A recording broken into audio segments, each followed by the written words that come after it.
Las primeras civilizaciones consideradas históricas surgieron en Mesopotamia en el cuarto milenio antes de Cristo. Para hablarnos de sus principales características nos acompaña hoy en el estudio Ana Vázquez Ois, que es profesora de Historia Antigua en la UNED.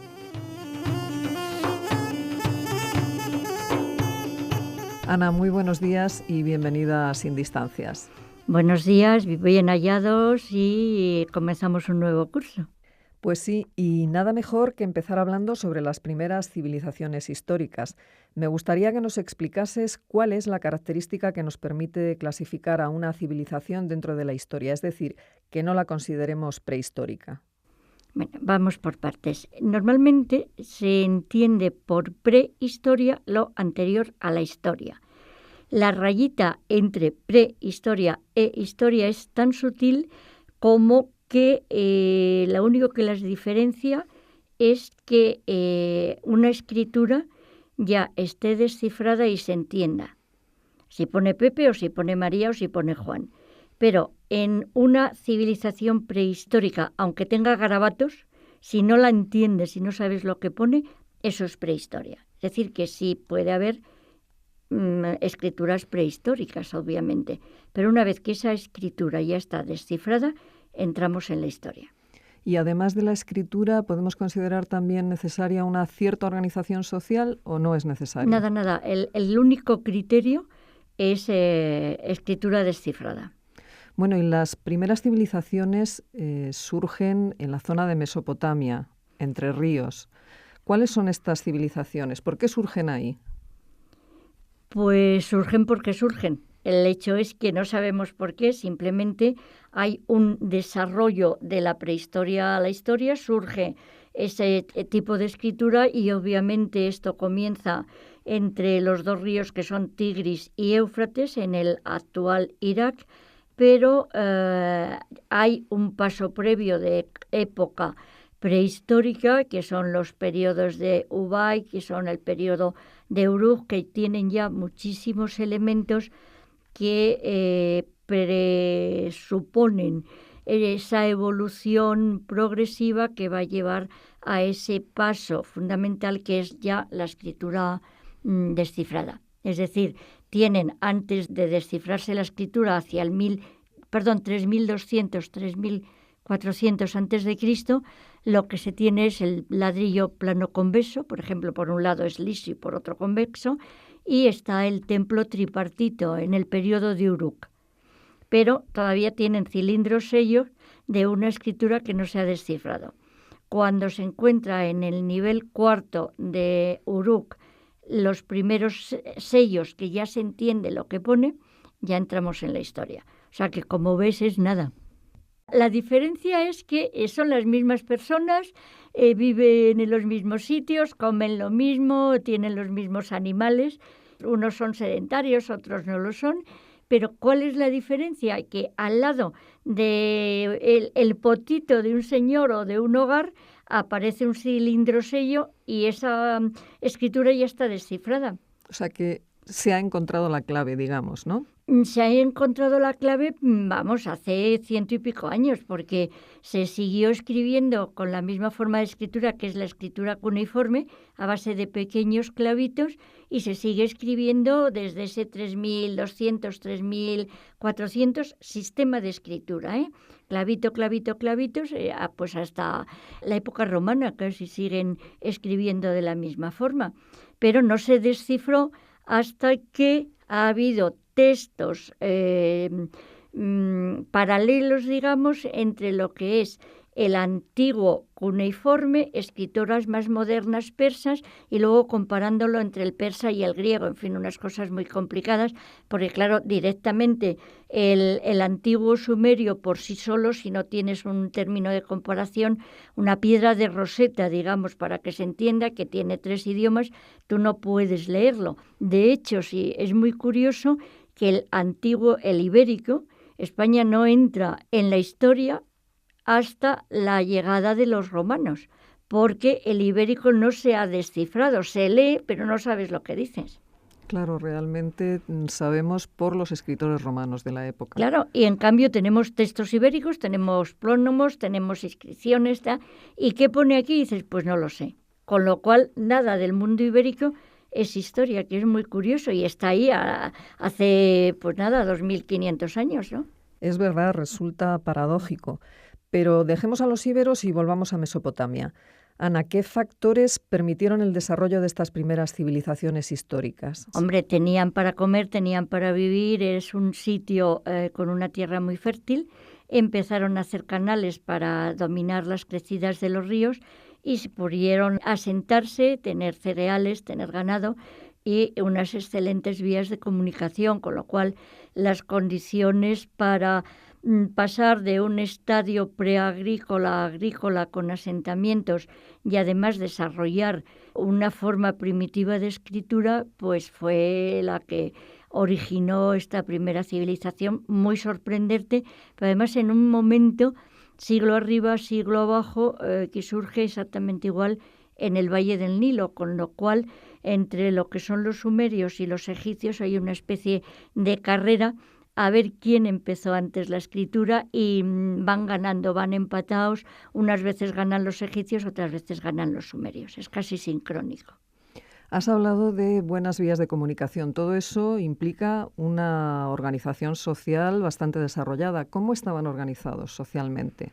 Pues estaban organizados socialmente en ciudades-estado, con una serie de señores que mandaban políticamente, que mandaban el ejército, eran guerreros, y con una casta sacerdotal que era la que no se sabe de verdad quién eran los cargos religiosos o quiénes eran los cargos políticos, porque como no tenemos la definición de lo que hacían, hay tres palabras que son en sí y lugar, que hay diferentes opiniones. Es el señor de la ciudad, pero a veces te pone el lugar iba al frente del ejército. Entonces dices, pues a lo mejor en esta ciudad tenía funciones militares, o en el otro sitio te encuentras que la dedicación es el lugar haciendo la dedicación a tal dios, con lo cual dices, a lo mejor es que este señor también tenía cargos sacerdotales.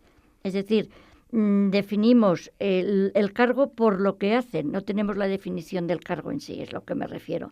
Un lugar, un en sí, o es un patesi de Lagas, pues no sabemos si Gudea era patesi de Lagal, suponemos que como a Gudea le llamamos rey, pues que patesi equivale a rey, pero siempre son suposiciones, en función del cargo o de la función que hacen en ese momento.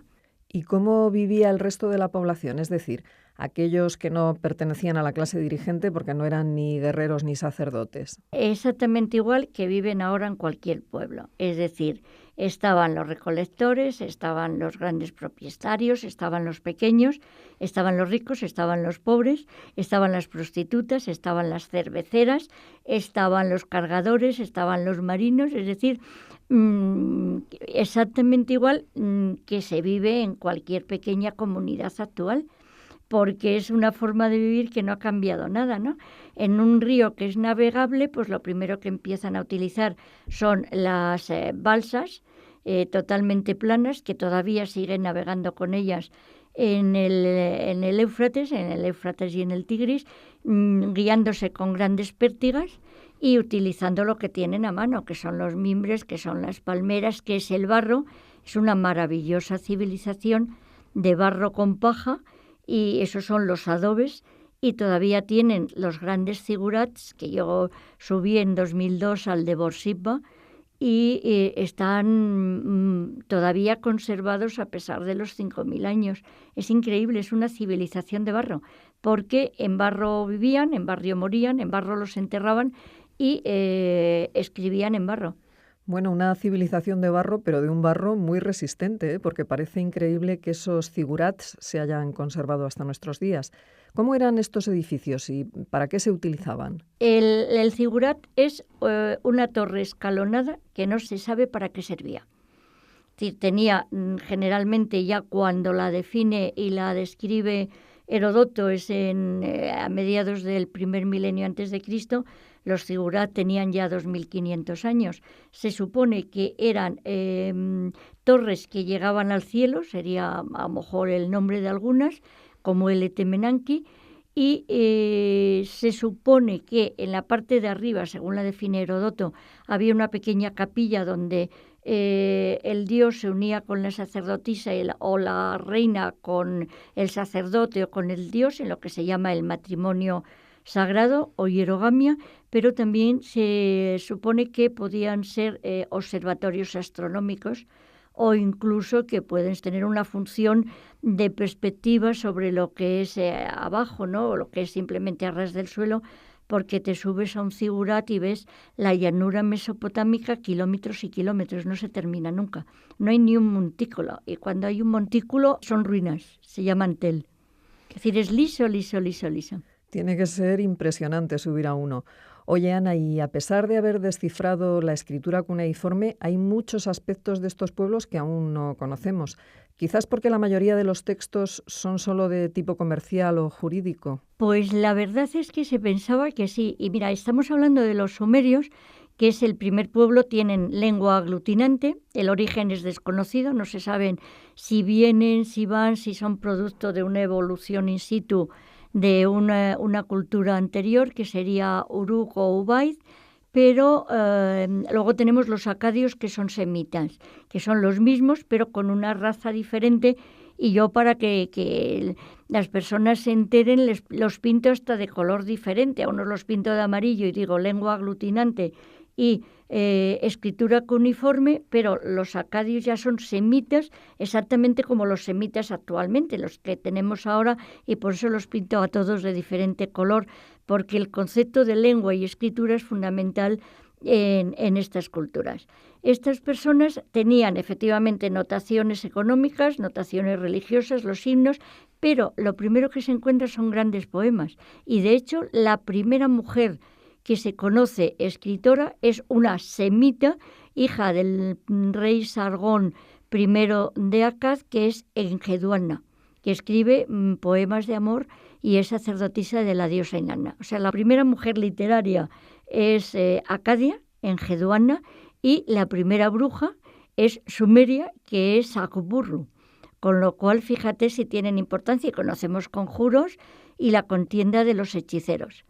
Y maravilloso el poema de Gilgamesh, la literatura, o lo que es el Enuma Elis, que es el poema de la creación. Es decir, que no solamente aprenden a escribir para contar, 2 y 2 son 4, además cuentan con agujeritos, 1 agujero, 2 agujeros, 3 agujeros eran 3, son notaciones muy elementales, ¿no?